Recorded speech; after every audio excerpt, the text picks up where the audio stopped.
Math learning ক্লাসের পক্ষ থেকে সবাইকে স্বাগতম। ম্যাথমেটিক্স 2 এর 13 অধ্যায়ের প্রথম ভিডিওতে আজকে আমরা এই ভেক্টর বীজগণিত নিয়ে আলোচনা করব। তো এই চ্যাপ্টারের নাম হচ্ছে ভেক্টর বীজগণিত।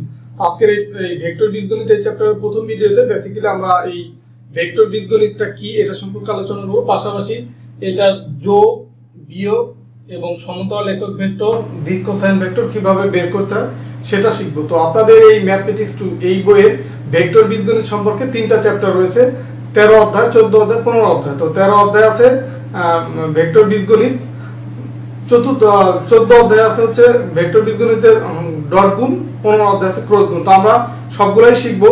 আর আপনাদের এই বইয়ের এই ভেক্টর সম্পর্কে যে 3টা চ্যাপ্টার আছে এটা মোটামুটি ইজি, বা এই জায়গা যে আপনারা এই 3টা চ্যাপ্টার দিকে ভালোভাবে প্রিপারেশন নেন, আপনারা বোর্ড পরীক্ষায় বা ফাইনাল পরীক্ষায় 20+ মার্ক এখান থেকে তুলতে পারবেন, মানে 20 মার্কের উপরে এখান থেকে কমন পাবেন এই ভেক্টর থেকে আর কি। ভেক্টরের যে 3টা চ্যাপ্টার আছে, বা 13, 14, 15 3টা থেকে। তো আশা করি আপনারা এটা একটু গুরুত্ব দিয়ে করবেন, কারণ এটা তুলনামূলকভাবে অন্যান্য চ্যাপ্টার হচ্ছে একটু ইজি, বা ইজি ভাবে এই নাম্বারটা আপনারা তুলতে পারবেন। তো প্রথমে আসি যে ভেক্টর কি। ভেক্টর তো আমরা বস্তু জগতের পরিমাপযোগ্য যত রাশি আছে সবগুলো রাশিকে আমরা দুইটা, বস্তু জগতের পরিমাপযোগ্য সব রাশিকে কি বলা হয়? ভৌত রাশি বলা হয়। তো ভৌত রাশিকে আবার দুইটা ভাগে ভাগ করা যায়, একটা হচ্ছে স্কেলার রাশি বা অদিক রাশি, আর ভেক্টর রাশি বা দিক রাশি। তো স্কেলার রাশি কোনগুলো? স্কেলার রাশি হচ্ছে যেসব রাশিকে সঠিকভাবে বোঝানোর জন্য শুধু মান হলেই যথেষ্ট, যদি দিকের কোনো প্রয়োজন না হয়, সেটা হচ্ছে স্কেলার রাশি বা অদিক রাশি। যেমন ভর, এটা প্রকাশ করার জন্য কোনো দিক প্রয়োজন নেই, এখানে এটাকে বলা হয় অদিক রাশি বা স্কেলার রাশি। আর ভেক্টর রাশি কি? ভেক্টর রাশি হচ্ছে যেটাকে সঠিকভাবে বোঝানোর জন্য যদি মান এবং দিক দুইটারই প্রয়োজন হয়, তখন সেটাকে বলা হয় ভেক্টর রাশি। ভেক্টর রাশির উদাহরণ কি? এটা হচ্ছে বেগ। তো আমরা মেইনলি এই চ্যাপ্টারে ভেক্টর রাশি নিয়ে আমরা আলোচনা করব। তো ভেক্টর রাশিকে কিভাবে প্রকাশ করা যায়, প্রকাশ করার কয়েকটা নিয়ম আছে। যেমন প্রকাশ করা যায়, যেমন এখানে আমি লিখলাম, এটাকে একটু বোল্ড করে যদি লিখি এইভাবে প্রকাশ করা যায়, অথবা তার উপরে একটা তীর মার্ক দিলাম, বা এর উপরে একটা টান দিলাম, বা এর উপরে নিচে একটা টান দিলাম। তো এই কয়েকভাবে হচ্ছে আপনার ভেক্টর রাশিকে প্রকাশ করা যায়। আর এখানে ভেক্টর রাশি দেখেন যে a = 3i - 2j + k। তো এই যে i j k এটা আবার প্রত্যেকটা মানের সাথে থাকবে i j k, এটার উপরে জাস্ট একটা ক্যাপ দিতে হয়, এরকম একটা ক্যাপ দিতে হয়। এটাই হচ্ছে এইভাবে আমরা ভেক্টর রাশিগুলোকে প্রকাশ করতে পারি। তো এখন আমরা মেইনলি শিখবো যে কিভাবে যোগ আমরা করতে পারি। যেমন এখানে দেখেন, এখানে 3টা ভেক্টর রাশির মান দেওয়া আছে। যেমন a vector = 3i - 2j + k, আবার b ভেক্টরের একটা মান দেওয়া আছে, c ভেক্টরের মান দেওয়া আছে। আমরা এক নম্বরে যেটা শিখবো যে a নম্বরে যে ভেক্টরের কিভাবে যোগ করতে হয়। যেমন আমরা a ভেক্টর যোগ হচ্ছে b ভেক্টর প্লাস হচ্ছে c ভেক্টর। তো এটার যোগ কিভাবে করতে হয় সেটা আমরা শিখবো। তো যোগ করার জন্য যেটা করতে হবে যে a ভেক্টরের যে মান সেটা আগে লিখতে হবে। যেমন এখানে মান আছে কি 3i, এখানে ক্যাপ দেব, মাইনাস হচ্ছে 2j প্লাস হচ্ছে শুধু k। তো এটা হচ্ছে a ভেক্টরের মান লিখে ফেললাম, প্লাস হচ্ছে b ভেক্টরের মান আছে কি 2i - 4j - 3k। এটা হচ্ছে b ভেক্টরের মান, প্লাস হচ্ছে c ভেক্টরের মান কি আছে -i + 2j প্লাস হচ্ছে 2k। তো আমরা a b c 3টা মানই আমরা লিখে ফেললাম, a যোগ b যোগ c। তো এখন আমাদের যেটা করতে হবে, এখানে দেখেন এই প্রত্যেকটা ব্র্যাকেটের ভিতরে একটা করে i আছে, যে i i i, আবার j j j, k k k। তো আমাদের নিয়ম হচ্ছে যোগ করার সময় এই i গুলাকে সব একসাথে করব, j গুলাকে একসাথে করব, k গুলাকে একসাথে করব। এখন আমরা এখানে কি করতে পারি, 3i এটার সাথে এখান থেকে দেখেন প্লাস 2i, এখান থেকে এটার আগে আছে কি মাইনাস, তো আমরা সেই -i একসাথে করে ফেললাম, প্লাস সিম্বল দিলাম। এখন হচ্ছে j গুলাকে একসাথে করব। এখানে আছে কি -2j - 4j plus 2j, plus হচ্ছে k গুলাকে একসাথে করব, k মাইনাস হচ্ছে 3k প্লাস 2k। i গুলাকে একসাথে করলাম, j গুলাকে একসাথে করলাম, k গুলাকে একসাথে করলাম। এখন দেখেন এই 3টা আমি যোগ করব, এই 3i আর 2i কত হয় 5i, তার থেকে একটা যদি মাইনাস হয় তাহলে কি হয় 4i। এরপর আছে কি, এখানে খেয়াল করেন এই 2j আর 4j দুইটাই হচ্ছে মাইনাস, তাই এখানে কি হয় -6j তো -6j আর +2j এটা কত হয় -4j। এখানে মাইনাস কেন দিলাম, এই দুটার সিম্বল কি, এই দুটাকে যদি আমি একসাথে করি তো -6j হয়, তো সেই বড়টার সিম্বল কি মাইনাস, আর এখানে ছোট যেটা আছে 2j, তো -6j থেকে যদি +2j আমরা একসাথে করি যোগ করি তখন কি হয় -4j হয়, আর মাইনাস আর এই প্লাসে মাইনাস হয়ে যায়, কারণ এখানে -4j দিলাম। এখন লাস্টে যেটা দেখেন এই k আর 2k যোগ করলে হয় কি 3k, তো 3k থেকে এটা হচ্ছে +3k আর -3k আছে, তাহলে কি হয় এটা হয় 0 হয়, +0 হয়। তো এটা না দিলেও চলে, বা দিলাম এখানে, পরবর্তীতে পরের লাইনে আমরা লিখবো 4i হচ্ছে 4j, আর এটা বাদ দিলাম যেহেতু এটা 0।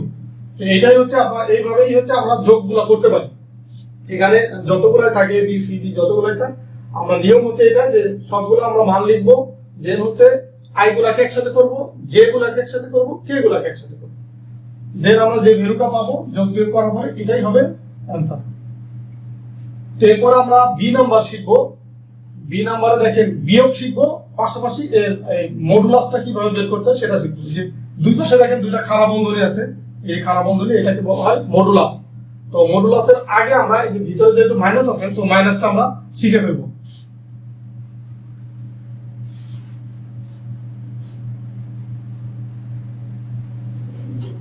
তো এখানে কি আছে, এখানে আছে প্রথমে হচ্ছে 2a মাইনাস হচ্ছে 3b মাইনাস 5c, এটা আমি আগে লিখে ফেললাম। এখন হচ্ছে a b c যে মান আছে, এই যেমন এর যে a ভেক্টরের যে মান আছে সেটাকে 2 দিয়ে গুণ করব, b ভেক্টরের যে মান আছে 3 দিয়ে গুণ করব, c ভেক্টরের যে মান আছে এটাকে আমরা 5 দিয়ে গুণ করব। এখন আগের মতো সেম এই a ভেক্টরের মানটা লিখি 3i মাইনাস 2j প্লাস হচ্ছে k,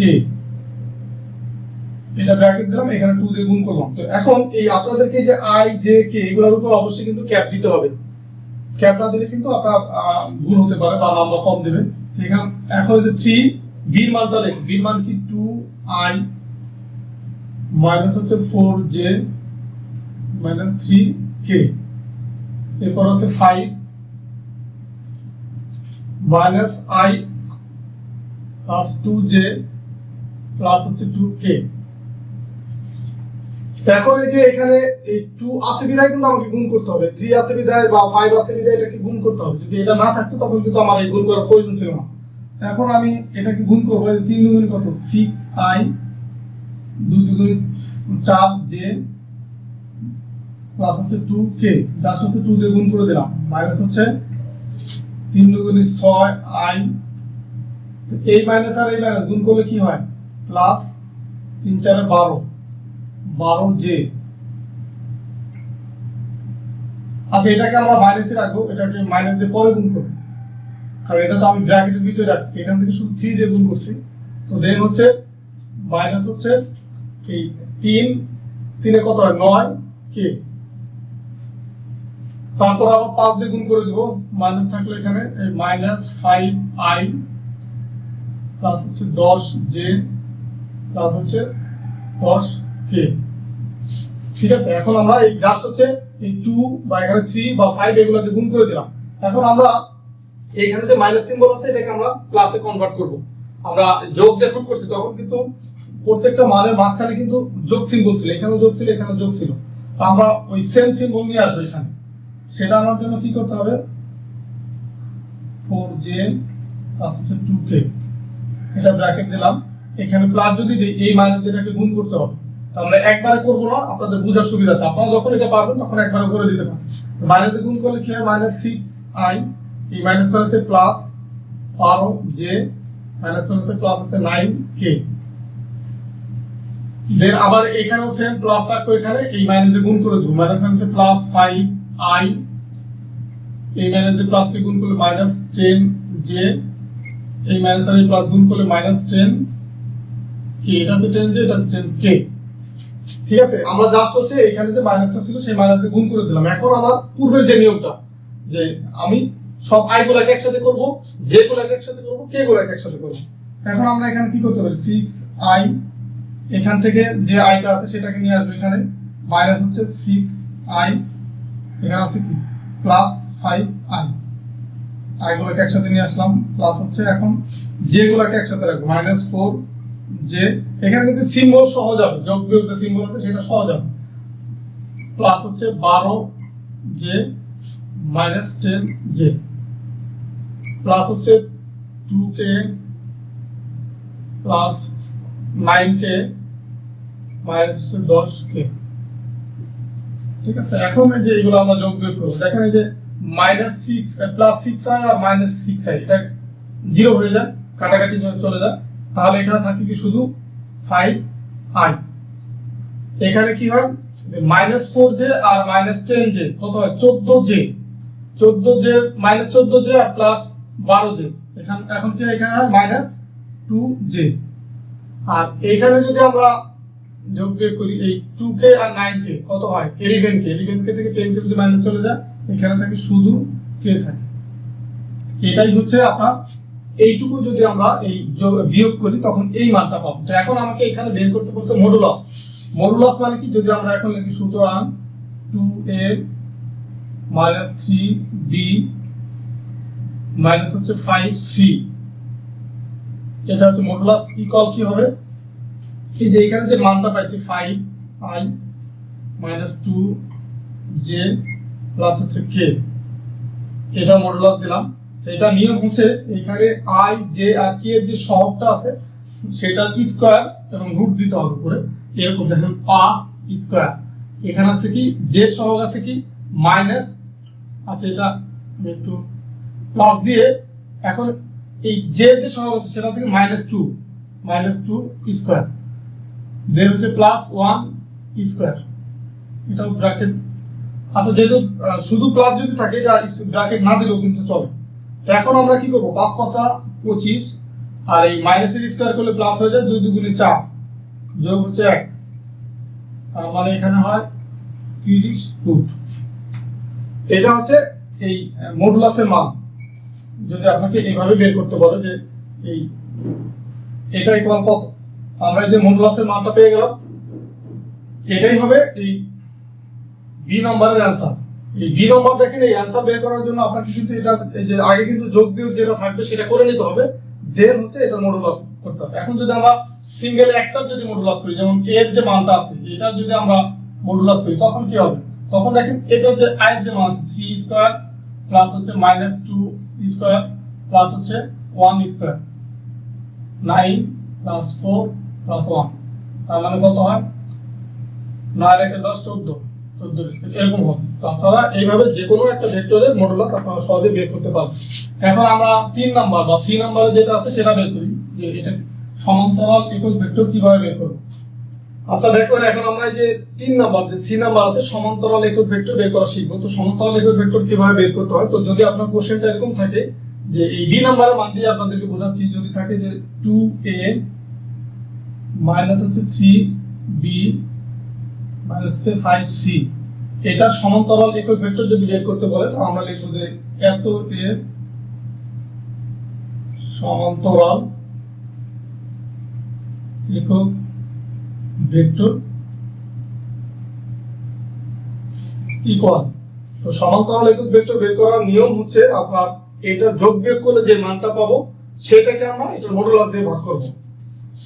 তো এখন এটার যে যোগ বিয়োগ করার পরে যে মানটা পাইছি সেটা কত 5i - 2j প্লাস হচ্ছে k, এটাকে ভাগ করব কি দিয়ে, মানে এটার যোগ বিয়োগ করার পরে যে মানটা পাবো সেটাকে ভাগ করব এটা মডুলাস দিয়ে। মডুলাস কি, এই 5i মাইনাস হচ্ছে 5i না, এটার মডুলাস কত হবে, মডুলাস হবে যে এইটা যে 2a 3b 5c, এটা মডুলাস দিয়ে ভাগ করব। তো এটার নিয়ম হচ্ছে এরকম, ধরুন এ ভেক্টরের যদি আমরা সমান্তরাল একক ভেক্টর বের করতে চাই, এ ভেক্টরের মান ভাগ হচ্ছে এই যে এ ভেক্টরের মডুলাস। ঠিক আছে, তো এখন এ ভেক্টরের মান মানে কি, এখানে আমরা যোগ বিয়োগ করছি, যে এটা যে মানটা পাচ্ছি সেটা এখানে লিখলাম, দেন হচ্ছে এটা মডুলাস লিখবো। তো এটা আপনি এখানে সমান্তরাল একক ভেক্টর বের করার সময় এখানে আপনারা এটাও লিখে দিতে পারেন যে প্রথমে যে 2a minus 3b minus 5c এভাবে দিতে পারেন। দেন হচ্ছে এখন এই যে উপরেরটা যোগ বিয়োগ করে আমরা পাইছি কি এখানে এই যে 5i 2j প্লাস হচ্ছে k এটা পাইছি। আর এই যে মডুলাসের মান সেটা পাইছি কত √30। এখন আমরা এই √30 দিয়ে এটাকে ভাগ করে দেবো, প্রত্যেকটা আলাদা করে দেবো। যেমন এখানে 5 ভাগ হচ্ছে √30 আর i যেহেতু ভেক্টরের যে সিম্বল এটা আমি ডান পাশে দিয়ে দিলাম। দেন হচ্ছে মাইনাস 2√30 এরপরে j প্লাস হচ্ছে এর কে আগে দেখেন কোনো সহগ নাই, তার মানে এখান থেকে 1/√30 কে। এটাই হচ্ছে আপনার সমান্তরাল একক ভেক্টর। সমান্তরাল একক ভেক্টর বের করা খুবই সহজ। আমরা যদি যোগ বিয়োগ আকারে কোনো মান থাকে, যদি ভেক্টর থাকে, সেটাকে আমরা যোগ বিয়োগ করব। যোগ বিয়োগ করার পরে যে মানটা পাবো সেটাকে জাস্ট ওটার মডুলাস দিয়ে ভাগ করব। তার মানে যোগ বিয়োগে বের করতে হবে, ওটার মডুলাসের ভাবে বের করতে হবে। দেন আমরা এই মডুলাসের যে মানটা পাবো সেটা দিয়ে ভাগ করব কাকে, এই যোগ বিয়োগের যে মান আছে সেটাকে ভাগ করব। ভাগ করলে যেটা পাবো এটাই হচ্ছে আপনার সি নাম্বারের অ্যানসার। এখন আরেকটা আছে যে দিক কোসাইন কিভাবে বের করব। দিক কোসাইন নির্ণয় করার যে নিয়ম সেটাও দেখেন খুবই সহজ। যদি আমার এই বি নাম্বারের দিক কোসাইন নির্ণয় করতে বলে, যদি বলতো, তো আমরা এখানে লিখবো যে এখানে যেমন সুতরাং দিতে হবে, কিন্তু তো এখানে আমরা লিখবো সুতরাং 2a minus 3b minus 5c এত এর দিক কোসাইন ইকুয়াল হবে।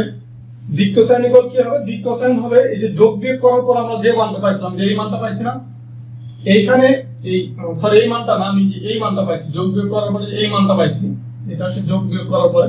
তো এই যোগ বিয়োগ করার পরে যে মানটা পাবো সেটা দিক কোসাইন ভেক্টর ইকুয়াল হবে কি, ওইটার যে এই i j k বাদে যেটা থাকবে, মানে i j k এর যে সহগটা থাকবে সেটাকে আমরা মডুলাস দিয়ে ভাগ করব। মানে এখানে হবে 5 ভাগ হচ্ছে √30, এটা একটা। তারপর এখানে কিন্তু যোগ বিয়োগ হবে না, আলাদা আলাদা থাকবে। দেন হচ্ছে মাইনাস 2 ভাগ হচ্ছে √30। দেন হচ্ছে এই কে এর কোনো সহগ নাই, তার মানে কি 1 ভাগ হচ্ছে √30। এটাই হবে অ্যানসার। দিক কোসাইন বের করার নিয়ম। তো প্রথমে আমরা শিখলাম কি যোগ বিয়োগটা কিভাবে করতে হয়। যোগ বিয়োগ করা খুবই সহজ। জাস্ট হচ্ছে ভেক্টরের যে মান থাকে সেগুলো আমরা লিখবো পাশাপাশি। দেন হচ্ছে ওইগুলাকে আই গুলাকে একসাথে করব, জে গুলাকে একসাথে করব, কে গুলাকে একসাথে করব, দেন যোগ করে যেটা পাবো সেটা, বা যদি মাইনাসে থাকে সেটাকে আমরা এই ব্র্যাকেটের বাইরে যেটা থাকবে, ব্র্যাকেটের দুইটা ব্র্যাকেটের মাঝখানে আমরা যোগ সিম্বল রাখবো, তার মানে মাইনাস দিয়ে গুণ করে ফেলবো। তো দেন আমরা যোগ বিয়োগ করব। যোগ বিয়োগ করার পরে কি, যদি মডুলাস চাই তো মডুলাসের মান বের করা আমরা শিখে গেছি। দুইটা জাস্ট দুই পাশে একটা খাড়া বন্ধনী দেব, দুই পাশে দুইটা খাড়া বন্ধনী দিয়ে আমরা মডুলাসের মানটা বের করব। মডুলাসের মান কি, যে এই i j k যে সহগগুলো থাকবে ওইটা স্কয়ার দিব, আমি স্কয়ার দিয়ে মডুলাসের মানটা বের করব। তো মডুলাসের মান বের করার পরে যদি আমাকে সমান্তরাল একক ভেক্টর বের করতে বলে, তো আমরা এই ভেক্টরের যোগ বিয়োগ করার পরে যে মানটা পাবো সেটাকে এই মডুলাস দিয়ে আমরা ভাগ করব। তখন আমরা এটা সমান্তরাল একক ভেক্টর পাবো। আর যদি দিক কোসাইন ভেক্টর বের করতে বলে, এইখানে যোগ বিয়োগ করার পরে যে মানটা পাইছি ওইটাকে জাস্ট এটা যে i j k যে সহগ থাকবে সেই সহগকে আমরা মডুলাস দিয়ে ভাগ করব। এখন আমরা এখানে যেমন এই যে যোগ বিয়োগ যেটা ছিল সেটা দিছি, কিন্তু এখানে সেই যোগ বিয়োগ সিম্বলটা থাকবে না, শুধুমাত্র এই সহগ যেটা থাকবে সেটা থেকে এই আপনার এই তিনটা যে সহগ আছে i j k আলাদা আলাদা ভাবে আমরা ভাগ করে দেব। তো যদি এমন হয় যে কোনোটা যদি না থাকে, যদি শূন্য হয়ে যায়, তখন কিন্তু এটা বাদ যাবে। তখন যদি ধরে এটা আমার ছিল না, এটা যদি শূন্য হয় তো এটা বাদ যাবে, শুধু 5 ভাগ হচ্ছে √3 বা -2 ভাগ হচ্ছে √30। এখানে প্লাস থাকলে সেটা দিতে হবে না, কিন্তু মাইনাস যদি থাকে তখন এটা সিম্বল কিন্তু দিতে হবে। তো আশা করি আজকের এই ভিডিওর মাধ্যমে আপনারা এই বেসিক যে জিনিসগুলো যোগ বিয়োগ সমান্তরাল একক ভেক্টর এবং দিক কোসাইন ভেক্টর বের করা শিখতে পারছেন। তো আমরা ধাপে ধাপে পরবর্তী যে রচনামূলক কোশ্চেন বা অতি সংক্ষিপ্ত একদম অনুশীলনীতে বা অধ্যায় ভিত্তিক যেভাবে যেগুলো অনুশীলনী কোশ্চেন আছে, সেই অধ্যায় ভিত্তিক অতি সংক্ষিপ্ত কোশ্চেন বা সংক্ষিপ্ত কোশ্চেন সেগুলো আমরা পরবর্তী ভিডিওতে আলোচনা করব এবং এই চ্যাপ্টার রচনামূলক কোশ্চেনগুলো আপনাদের সমাধান করে দেব। আশা করি ভিডিওটা থেকে আপনারা এই ভেক্টর সম্পর্কে একটু বেসিক ধারণা পেয়েছেন। তো পরবর্তী ভিডিওতে আমরা আরো বিস্তারিত আলোচনা করব। তো ভিডিওটা ভালো লাগলে বরাবরের মতো ভিডিওতে লাইক দিবেন বা কমেন্টস করে আপনাদের মতামত জানাবেন। আর যারা আপনাদের সহপাঠী বা বন্ধু আছে তাদের সাথে ভিডিওটা শেয়ার করবেন। আমার ম্যাথ লার্নিং ক্লাস নামে একটা ফেসবুক গ্রুপ বা পেজ আছে, তাহলে আপনারা সেখানেও এনগেজ হয়ে থাকতে পারেন। তো ঠিক আছে, সবাই ভালো থাকবেন, সুস্থ থাকবেন, কথা হবে পরবর্তী ভিডিওতে।